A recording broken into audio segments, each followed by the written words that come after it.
Okay, before we begin today, I have something to bring up. When we were in Scotland, we showed up to the interview with First Minister Nicola Sturgeon, and this was the pair of shoes that Tom was wearing, okay? Converse. They make the interview, by the way, that's coming out, that we're putting out. Then... Wait. Do they match his hair?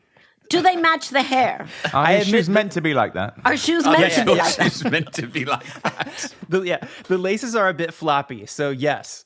Not maybe 72 hours later, I'm on my phone and I see a picture pop up, and it's Christiana and Tom with the Duchess of Cambridge, and he's wearing a full tux. But unfortunately, the bottom of the picture is cut. I cannot see his shoes. So I need to. He's wearing the Converse? same shoes. He was wearing the same shoes. I don't believe It's it. not He wouldn't. true. It's not He true. wouldn't. But it shows that he's got disrespect for Scotland and its It's- divine no, right. no, no, because no, she I- is I knew you were basically gonna the say Queen that. of Scotland, and that's the Princess of England. And you got It's- to kind of it's- get your priorities here. In my defense, I simply didn't read the brief about where we were going for the interview. Is that really a good defense? No, You I could've just gone to want a to know shoe what shop. shoes you were wearing. I don't need an No, explanation. I think there's something about coherence here, right? You have to give it to Tom. Coherence. I mean, coherence top to bottom. Top with the hair, bottom with the shoes. And there's coherence. There you go. Of a kind. All right. Thank you, Clay. Du-du-du-du.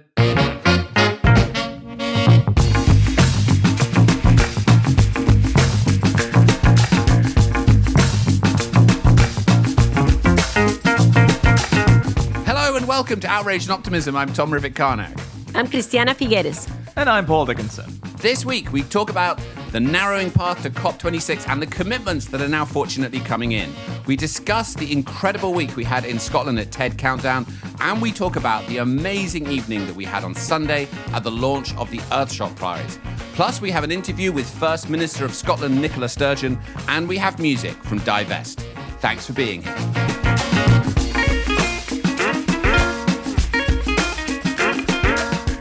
So what a week we have had. We have What a been week. so privileged in the What a last week. week to just be inspired by this Together. incredible events that have, for me anyway, and I'm very keen to hear both of your analysis, demonstrated how far we've come, how exciting this transformation is, and just how possible it is. Let's start off with Sunday night, when the first ever Earthshot Prize was awarded to 5 winners in London.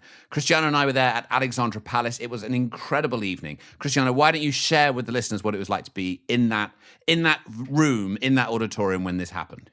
Well, just for starters, I must say I have never seen a production like this. The staging, the music, the orchestration, the coming in, they actually managed to seamlessly weave in 6 different stages that were distributed around the world. We had the stage here in London at the so-called Ali Pali, the Alexandra Palace, but also 5 stages around the world of the 5 winners who didn't know that they were the only ones that had that stage. They actually thought all 15 finalists had a stage set up for them. But the production managed to bring in those 5 plus the one in Ali Pali with a coherence and a punch and a beauty that I have honestly never seen before. Yeah, it was incredible. And I mean, what an amazing range of people. I mean, David Attenborough kicked it off. There were musical performances from Ed Sheeran and Coldplay, who played this incredibly beautiful set outside Alexandra Palace, completely powered by bicycles, people who were pedaling just around them. And Christian, I don't know. I mean, anything you want to say about the winners? Did anything strike you? Did any particular Yeah. winner that was a country or something like that? I'm not sure I want to go down that route because you will just, pounce on me.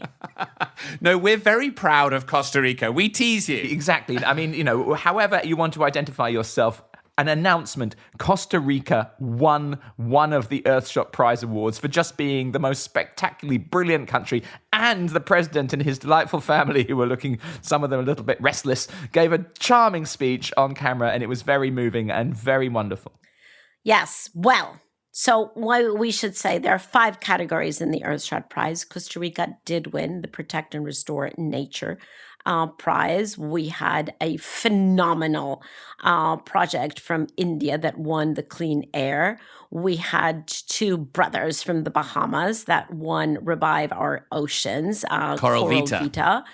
Yes, phenomenal. We had the mayor of Milan who won the Build a Waste-Free World.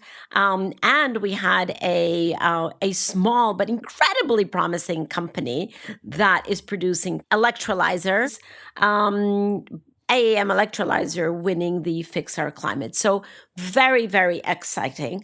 And yes, to everyone who noticed that Costa Rica won one of the 5 prizes and that, yes, I am on the jury of the Earthshot. I do want to say that when I found out that Costa Rica was a candidate, I recused myself from that one category and participated in the deliberations of the other categories. Having said that, because that was clearly the only thing to do. I'm, of course, delighted. I'm delighted for Costa Rica. I'm also delighted for all of the other winners. But you know what I'm most delighted about? That the Earthshot Prize has decided that they're not just going to give some capital to these 5 winners. They're actually going to take the 15 finalists and support them, put them through what we could call an accelerator program to very specifically give each of those initiatives, investments, programs, whatever they are, the necessary tools and knowledge to take what they're doing right now to the next level of impact. That scalability is exactly what the Earthshot Prizes are looking for, and we will be putting a lot of effort into supporting all of these to go to the next level. And that, to me, honestly, is even more exciting than the winners. Right. And I mean, I completely agree with you. And again, it wasn't even just the finalists, right? I mean, I was part of the technical advisory group and I saw a deeper range of some of the different entries. And they were just astonishing, right? 750 entries. What a role has been played by the Earthshot Prize and frankly by Prince William, whose initiative this was, right? He decided to use his name and his brand to really elevate these issues that are affecting our world and create what is clearly the most prestigious prize ever for environmental issues. And I mean, just look at the media since then. We're recording this now in the middle of the week. This happened at the weekend, and it has been everywhere for the last 3 or 4 days. People have been talking about what happened, who was there, how glamorous it was. I feel really excited about They're the also Earthshot Prize. talking about your shoes, Tom. Yes. I think that's confined to this podcast. I think it's possibly true that Emma Watson's dress was a bigger story than my shoes across the rest of the media. Not to us in the Global Optimism Not to us. team. Not to us. Now, we don't have long, as ever, in these intros, and we're going to go to an amazing interview in a minute. But maybe we should just say a quick word about TED Countdown 2, because we were all there in Scotland for a few days. This was the first TED event specifically focused on climate. It was 4 days long. There were both set-piece TED Talks that will be familiar to many listeners that will be recorded and released over the coming weeks, as well as incredible breakthroughs that were run by people like Kim Stanley Robinson and the Hip Hop Caucus and others. And Christiana, you also brokered a remarkable moment on stage where Ben Van Beurden, the CEO of Shell, was on stage with Lauren MacDonald, a campaigner from Stop Cambo, Cambo being the Shell oil field in Scotland, together with Chris James, Engine Number One, who managed to put some new board members on the board of Exxon that are climate aware. And it created this moment that so many people have talked about. And any listeners who haven't seen it, it is available on TED.com. But maybe you just want to briefly, Christiana, describe for the listeners what happened and what it felt like to be on that stage. Yeah, maybe it's good to say that these 2 events that were basically back to back and not purposely so, but ended up being back to back. What they have in common, Countdown and the Earthshot Prize, is that they really shed light and gave a platform to so many positive things that are happening.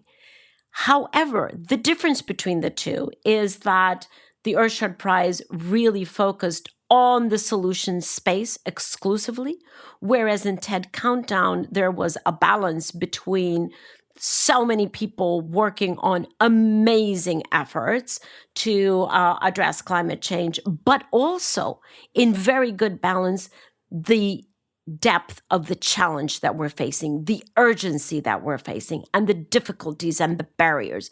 And so that was very specific to Ted Countdown. And I thought it was very well done to be able to set the inspiration in the context of the need that we have and of the honestly scary moment that we're all living in.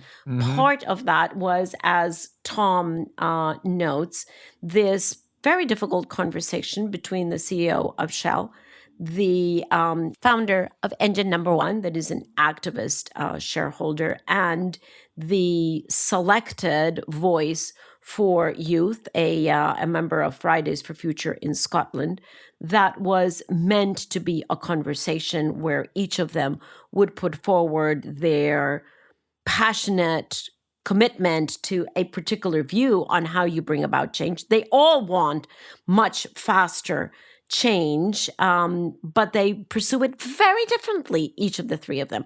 And that was the intent, but it didn't go according to the intent.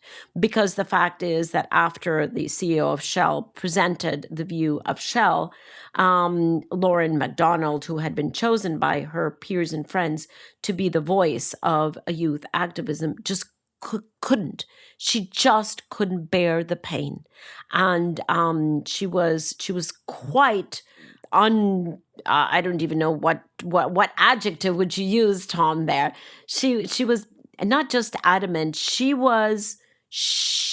expressed her pain in words that were quite unusual for a public stage, and those accusations that came from her were really just felt very deep. They just carved very deeply into everybody's soul and heart. And then she left the stage because she said she just couldn't share a stage with Ben van Beurden, the CEO of Shell.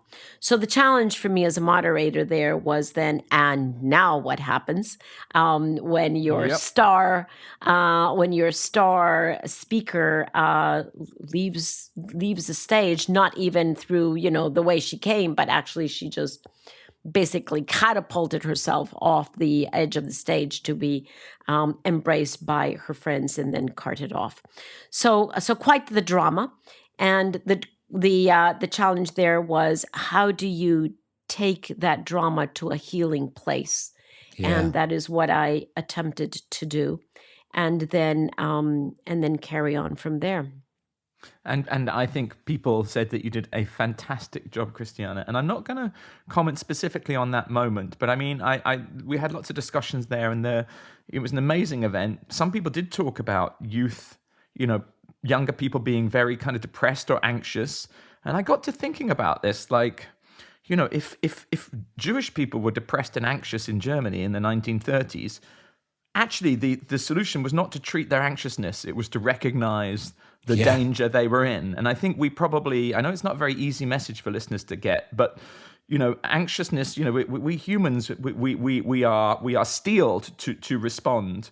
And now is a time for response. It's a moment now. You can feel how much is changing. And by the way, just on the flip side at TED, so much positivity about technology and possibility, although, this isn't just about kind of capitalism sorting it out. There are also major issues of inequality, fantastic contributions from indigenous communities. I can't get over the people of Palau becoming the first country to require an eco pledge that you got to sign in your passport. Yes, that was so wonderful. When you joined, wasn't that amazing? And I mean, just to conclude, a pledge to the children of Palau, even better. Much more relevant. And actually, my favorite TED Talk of all, it was from the monastic, a Sister True dedication. Oh, yeah. And I think there is something actually a little bit monastic about the TED format, which actually some people doesn't feel very true, very honest. But actually, Sister True dedication, I think, carried that perfectly and gave us great lessons by asking us who we were, where we were, and what we really wanted. And I think many people felt that went very deeply and was very beneficial. Yeah, that was an incredible moment. I mean, you could have heard a pin drop in that theatre when Sister True was giving that remarkable TED Talk, which I think is, one of the best I've seen. And Christiana, absolutely very worthwhile looking up. And just kudos to you, Christiana. I mean, that moment on the stage with Ben and Lauren and Chris James, we shouldn't forget, who's an amazing leader as well. You know, you were really able to bring the room back to this point of doing exactly what Paul described, like to feel the reality of this moment, because she's right? She is right. That level of pain is not incorrect.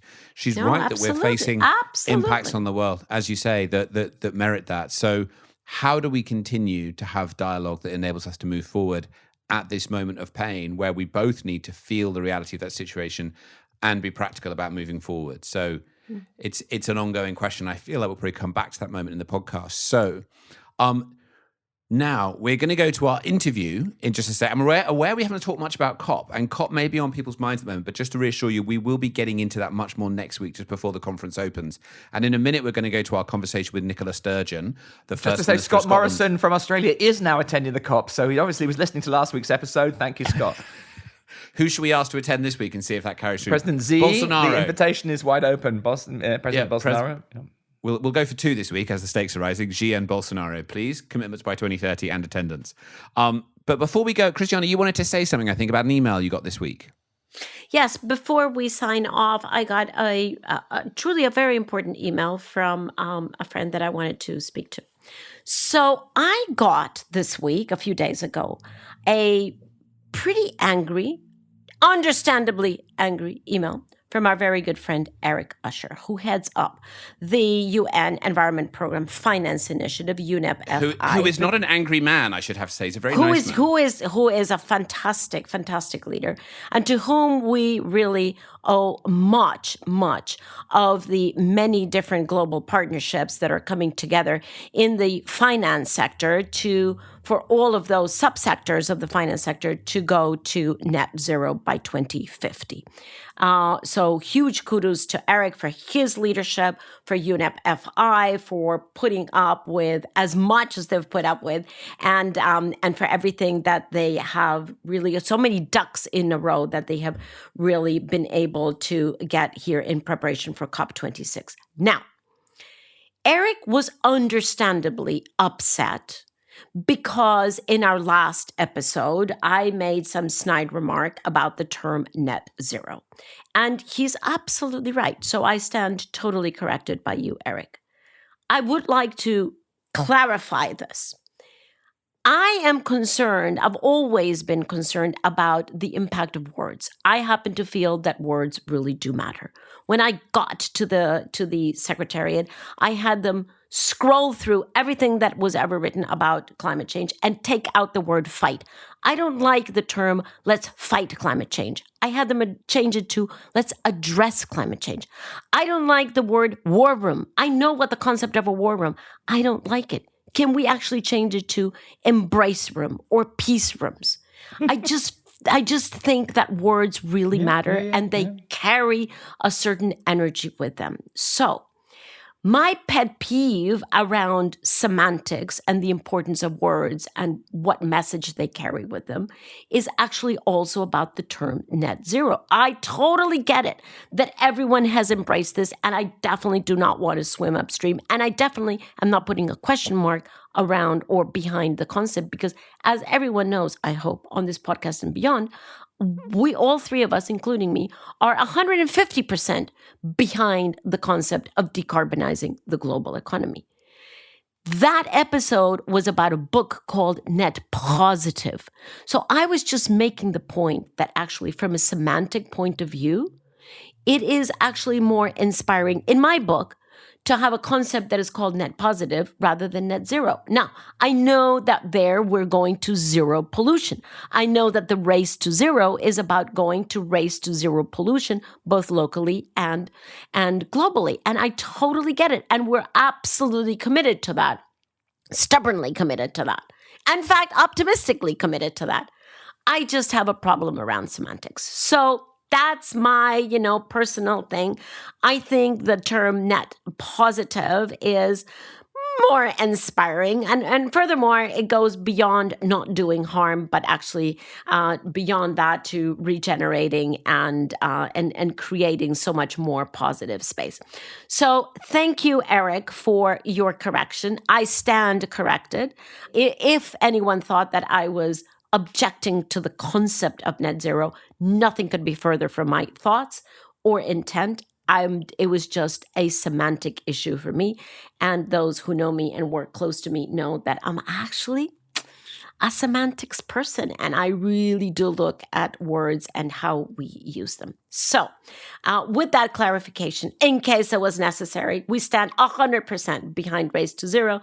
We have had so many of the colleagues, including Nigel Topping of the Race to Zero, on here, and we are totally supporting it. And furthermore, next week we will be having Tom Hale, who will come with one of his What the Hale conversations, because the Net Zero Tracker is going to launch this week, which is a system to make these net zero commitments transparent. So I hope with that very long explanation, I have actually redeemed myself with Eric and with anyone else who I possibly offended. 110%, Christian, 150%. And if I might quote something on the theme, somebody wrote, "I'd always thought that we use language to describe the world, but now I was seeing that this is not the case.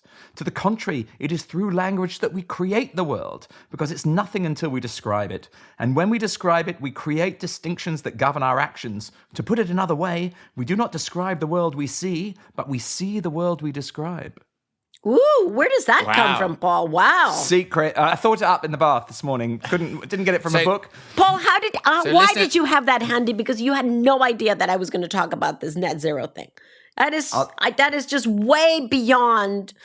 Go ahead. I made notes on the book Synchronicity that my coach gave me. And actually, do you know, Peggy Lou, who we're going to speak to later or in an interview in due course, also spoke about it. And I made some notes from it. And it struck me that passage fitted exactly your comments. It does. Thank you very much. How fortuitous. All right. So in this episode, listeners have already had a correction from Christiana about technical issues and some poetry from Paul. So really, it doesn't get any better than that. No, we can stop now, actually, whilst we're ahead. Okay, thank you so much for that, Christiana. I think that's great to clarify. It's super important that everybody realizes we're all on the same page in this remarkable transformation to net zero. And now we're going to go to this interview. Nicola Sturgeon, of course, is the First Minister of Scotland. We had the opportunity to go round to her residence while we were in Edinburgh recently for TED Countdown. This is an incredible interview. Very nice residence. She was very generous with her time.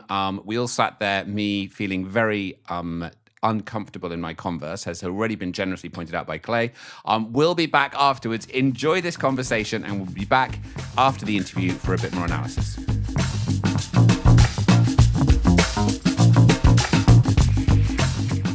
First Minister, thank you so much for joining us on Outrage and Optimism. It truly is an honor to have you on our podcast. And today you took the time to join us also in the morning at TED Countdown. I must say you were brilliant. You got a standing ovation and you made so many important points. I wanted to pick up one point, and that is the letter that you wrote to Prime Minister about the Campbell oil field, because it has been a big issue in Scotland, in the UK, and frankly, everywhere. And so I just wanted to invite you to summarize for our listeners why you wrote the letter and what you expect to happen, or what invitation did you give out to the Prime Minister to reassess the licensing? Well, I wrote the letter because I believe that even actually, especially for countries like Scotland, which has been for decades now very dependent on oil and gas, not just for meeting our energy needs, but also as a really important part of our economy. And therefore, these are difficult issues. But even, especially for countries like us, we cannot shy away from the tough decisions if we're going to live up to our climate obligations. And we know we're in a transition away from fossil fuels. But the question is, how fast is that transition going to be made? And do we incentivize ourselves to speed it up, or are we inadvertently disincentivizing ourselves? And I think the question many people have, which I think is valid, is while we know we can't switch off oil and gas overnight, because that would be counterproductive and not possible to do, is new exploration consistent with our obligation to the climate? And if we look at Campbell, It's been licensed for, I think, 20 years or more. It now has to go through a process to have permission to start to develop and explore the field. If it was just applying for a license right now, it would have to go through a process of a climate check. So before... Which didn't occur 20 years ago. Which didn't occur 20 years ago. Now, arguably, the process in the UK is not robust enough. It could be stronger, but it is there for new licenses.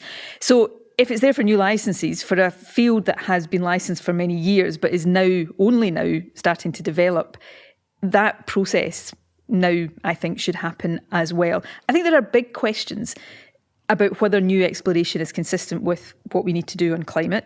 And I suppose my concern moving on from that is if we tell ourselves, yes, we're in a transition, but we can go on drilling for more oil and gas, do we then do what we have to do quickly enough to develop the alternatives, so to make the transition as speedy as it can be? So I've asked the Prime Minister to apply that assessment before approval is given for Cambo.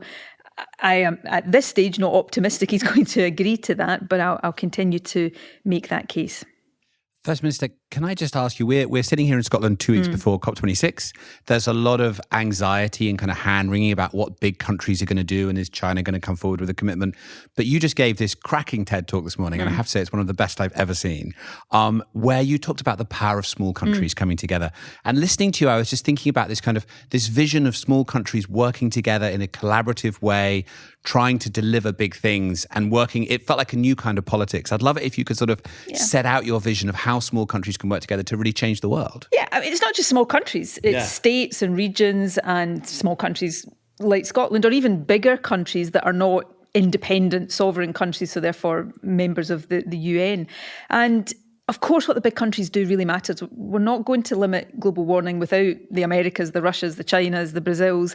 But if I look at the Under 2 coalition, which is the coalition of, I think, more than 200 now, states, regions, devolved governments like Scotland's, we collectively represent about 2 billion people. And often at our level is where the powers and the levers lie. So about half, the point I was making at TED this morning, about half of all the reduction in global emissions that we need to see lie with us. It would be down to what laws we pass, what infrastructure we build, how much we invest. So we've got massive power, and that power is in what we do. If we get our act together, that's going to not take the world the whole journey, but it's going to take the world a fair bit along that path. We also have power to step in where big countries are not acting. And the best example of this is when Trump took America out of the Paris Agreement. It was states and cities that kept some momentum going. And of course, if we do everything we can do, then we can put pressure on the bigger countries to do more.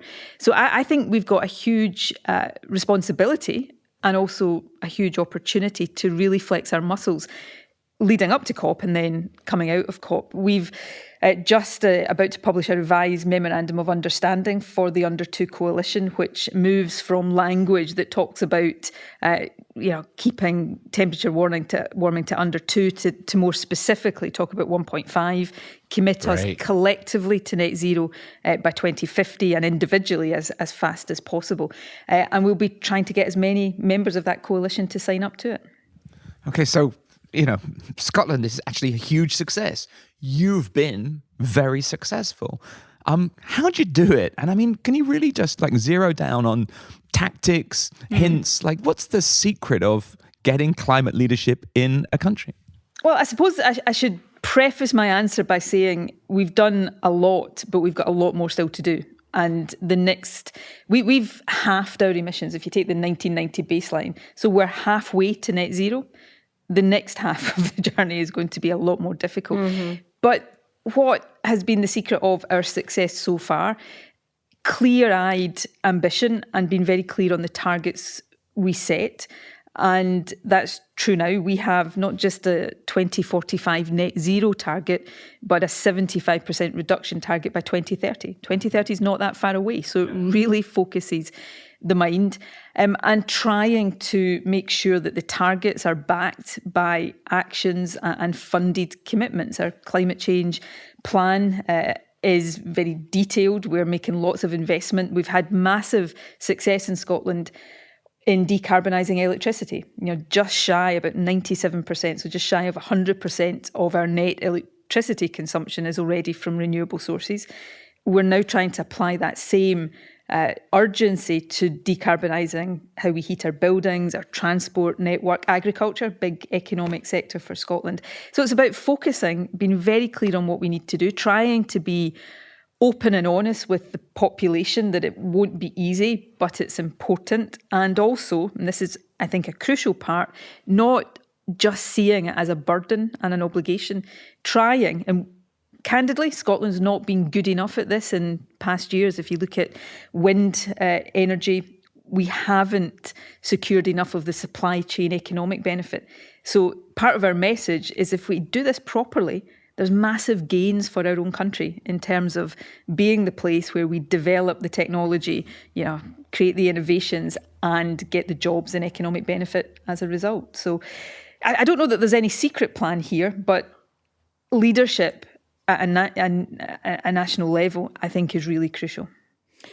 First Minister, everyone knows that young people have taken to the streets in the past 24 months, everywhere, and are pushing us to take much more responsible action and much more responsible policies. Now, I've been thinking for a while, all of this generation is pushing us to think more green. I arrive in Edinburgh and I am picked up in a car, the driver of whom is older than I am, and I'm 65. And he says to me, the first thing when I get into the car, he had no idea why I was here or anything. He said, I am so delighted that the First Minister went into an alliance with the Green Party. Because the fact is, we need much more green politics. That is a 70-year-old talking. Yeah. That is not a 12 or 14-year-old talking. So has the time come for green politics here and everywhere else? Yes, and I'm glad we've got it in Scotland. My party was already quite green, but having the partnership with the Green Party makes sure we're not being complacent. We have an internal dynamic within government that is pushing us forward faster, and I think that's really important. The interesting thing about the partnership with the Greens is that it wasn't politically necessary for either of us in the traditional sense that I needed the numbers in Parliament or that the Greens really needed the validity and the credibility. We actually chose to come together to do what we think is the right thing for bigger reasons, because we think it will be in the interests of the country. So account there of the driver who picked you up is, I think, really important and illustrative of not 100% of public opinion in Scotland or anywhere, but increasingly the public are ahead of politicians. So yes, it is the public that is pushing politicians to go further and faster. And that it's often an uncomfortable dynamic for people like me and for politicians, but it's a really important one. And the young people, I think, fair play to them, more power to their elbow. That's often very uncomfortable for people like me because, even as somebody who prides herself in being, perhaps at the better end of the spectrum when it comes to climate leadership, they don't think I'm doing enough. Exactly. And it's good for me to hear that. And it's good for me to constantly be questioning myself as a result of what they're doing and saying. And I think it makes it really important that we come out. I'm struck by the title of your podcast, Outrage and Optimism. And it sums up, in a sense, the challenge of COP. I hope COP gets further than people might think it's going to at the moment. Is it going to get far enough? I think that's a big question.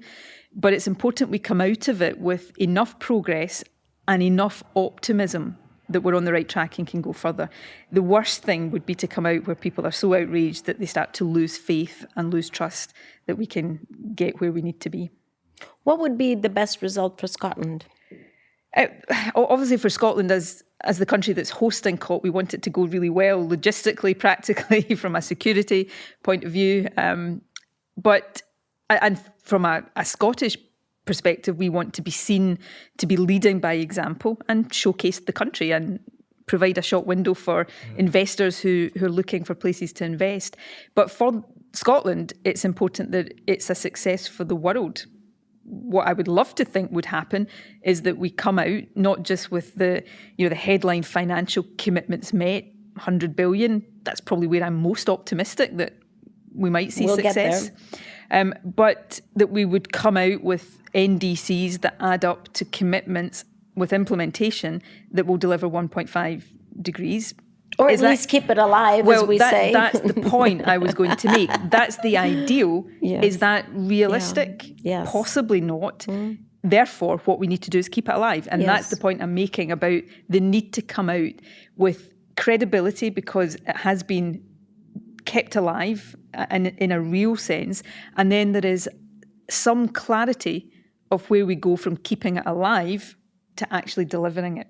And that, I think, is what success looks like in the real world. If you're a young person, though, I'm very aware that looking at world leaders coming together to haggle and negotiate over the future of the planet is not that inspiring for you. So it's really important that we make sure we're pushing the ambition as far as we can take it.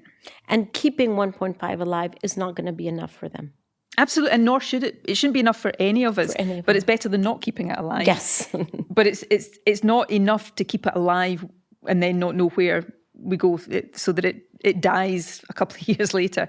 Keeping it alive in order to then see a process kick in that gets it to where it needs to be is crucial. First Minister, you have named the name of our podcast, Outrage and Optimism, and we want to ask you a cheeky question. We have a tradition on our podcast that at the end of our conversation, we always ask our guests to place themselves in a spectrum, because we believe that there's a spectrum between outrage and optimism. And we would love for you to place yourself on a spectrum from outrage at the still lack of 100% sovereignty for Scotland, and optimism that Scotland will be an independent nation. Oh, I'm 100% optimistic that Scotland will be an independent nation. Why didn't we already know that? But, I say that because I believe it. I think Scotland is on a path to being independent, and we will be an independent nation. I can't name you the date, although I think it will be sooner rather than later. And I shouldn't be complacent in saying that, because the only circumstance in which it will happen, and I believe it will, is when a majority of people vote for it. It won't happen because I want it, nor will it be prevented from happening just because Boris Johnson, for example, doesn't want it to happen. It will happen because people across Scotland want it. And when you look at, we're talking about the passion of young people for tackling climate change. If you look at the opinion poll evidence on views of Scottish independence, massively, young people are in support of Scottish independence. So I believe it will happen. So on that, if not on everything else, I'm very optimistic. First Minister, thank you very much. Thank you for taking the time on a very busy day. Thank you for hosting TED Countdown. Thank you for hosting COP26. Thank you for inviting us to your home. Well, thank you very much for being here. It's a real honour and privilege, as always, to speak to you. Thank you very much. Thank you. Thank you. Thank you.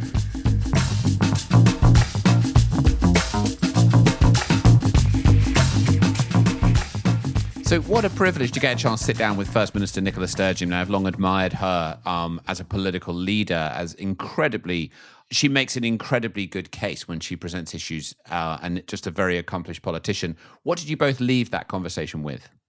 I admire her enormously. I think that there is something about Scotland and the fact that she is the leader of Scotland that very much wants to be an independent small country, and she's a natural leader in that role. She's talked to her people about climate change for many years. There's been a consensus built up in Scotland, extraordinary achievements. She co-leads the Under 2 coalition with the Climate Group, which is doing stunning things. But she's also, a broad humanitarian. I was listening to her talking about Scotland celebrating refugees refugees. She's committed to helping people fleeing the Taliban. I think she's actually doing something that maybe only a new country can do, which is to reinvent itself in a new model with global actions, global responsibilities. Do you know Scotland's got a climate justice fund to support decarbonisation outside of Scotland? Pioneering projects in Malawi and Zambia, because Scotland believes that it has a responsibility as an early industrializer to mitigate problems in other countries. I'd really just, she honestly, in summary, she felt to me like the future of politics. Ooh, nice. I loved the way she responded to my question about has the moment come for green politics, and honestly, right? We should be seeing that everywhere. It's beginning to pop its head up in Germany as well. So, bring it on for green politics. It's about time. I was also touched that when we asked her for the best result from her perspective for COP26, of course, she spoke about the nationally determined contributions adding up to 1.5. But I was actually very touched that she also put at the same level of importance the funding commitment to developing countries, because usually you hear that from developing countries, not always from developed countries. So I was very touched by that. Yeah, no, I mean, what an amazing leader. And I thought that, what she talked about, and this is in her TED Talk too, that I'm sure will be released soon, is just this politics of small countries being entrepreneurial, being creative, being innovative, finding solutions. And she was very clear with us. She was like, we're not going to solve this without the big countries getting on board.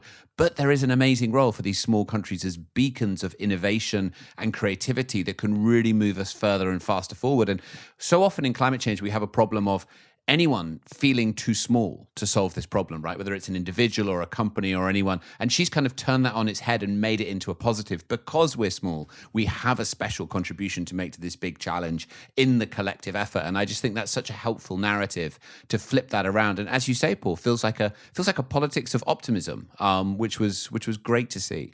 Look out for C-Star. C-Star is coming. C-Star is cities, states, and regions. Yes. Where the work gets done. That's where the sleeves are rolled up. That's where they're rolled up. Okay. So now we are going to leave you with some music.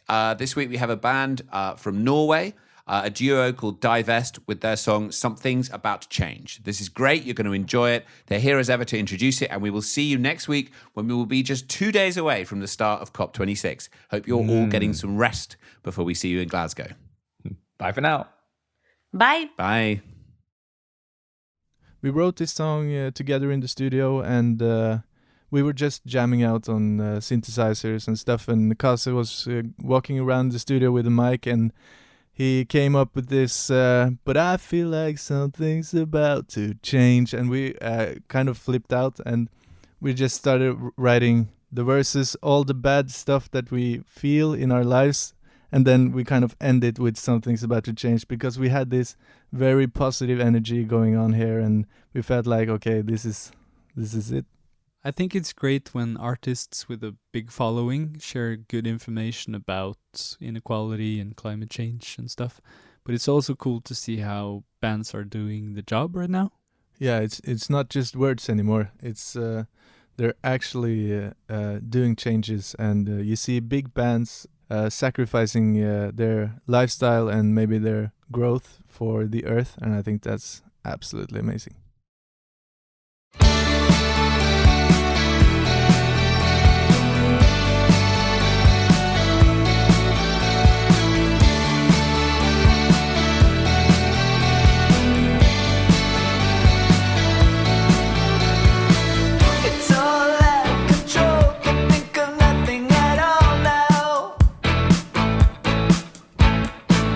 Afraid I'm about to fall down with my feet on the ground.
That is a great song. I really like that one. Divest with Something's About to Change. Hey everyone, I'm Clay, producer of Outrage and Optimism. If this is your first time joining us, welcome to the credits. This part of the podcast is a little wrap up and a good send off into the rest of your day from me. So back to Divest. Thank you so much to the band for letting us spin your track. This is a really good song, like I said. They named their new EP Mercury Retrograde after a random conversation they had with two Polish twin sisters. I like little details like that. It's really good. I added it to my Apple Music library. Go listen to it, give them a follow. They have some cool, really well-produced live performances on their social channels as well. So thanks, Divest. And thank you to our guest this week, Nicola Sturgeon, and thank you to her team in Edinburgh for making this episode possible. I got to walk over to her residence where we did the interview. It was a fantastic experience. Everyone there was just an absolute pleasure to work with and meet. TED will be debuting her TED Talk on October 30th as part of a live climate event on YouTube. So be sure to come back to the credits next week for a link to that. I'm sure I will have it there for you. So, what I'd like to share with you this week. As mentioned in the episode, the TED panel on decarbonizing fossil fuels has already been released by TED, unedited. You can go watch it right now. I've got a link for you in the show notes, and I don't say this lightly. If you are a listener of Outrage and Optimism, this is absolutely mandatory viewing. You need to hear Lauren's courageous words and see her follow her conviction to remove herself from the conversation. You need to witness Ben's presence and statement on his theory of change. You need to see Christiana's invitation for everyone to enter into the deep pain and move forward. Gail Whiteman and Johan Rockström, they make a surprise arrival to confront Shell regarding the climate reports they're releasing. It's really important that you witness this. We're in a new moment. Beyond this, everything's on the table. Everyone's getting involved. So take the hour to watch and listen and really wrestle with what everyone had to say. I mean, sitting in that room, you could feel the tension and the possibility and the outrage and the pain. And it's just really important that you go and witness it and feel it for yourself. So that is my invitation to you. And as a digestif and keto of Quartz wrote a short article. It's a 5-minute read where she interviews Christiana right after this event. If you are a leader, a moderator, a translator, or a communicator of any kind, Christiana's words will leap off the page to you. This is how you do it. So please go read. It's only 4 questions. Check that out. Link in the show notes. Okay, that is all from me this week. Just a quick last thing before I go. It was so great meeting everyone at TED Countdown. So many of you stopped me to share words of encouragement and provide feedback on the podcast. It meant the world to me and the rest of us at the team. We are so privileged to have such a deeply intentional and active community. So just thank you. It was great to meet all of you. And I hope to see you soon. Okay, next week, another episode coming your way. So hit subscribe. We'll see you then.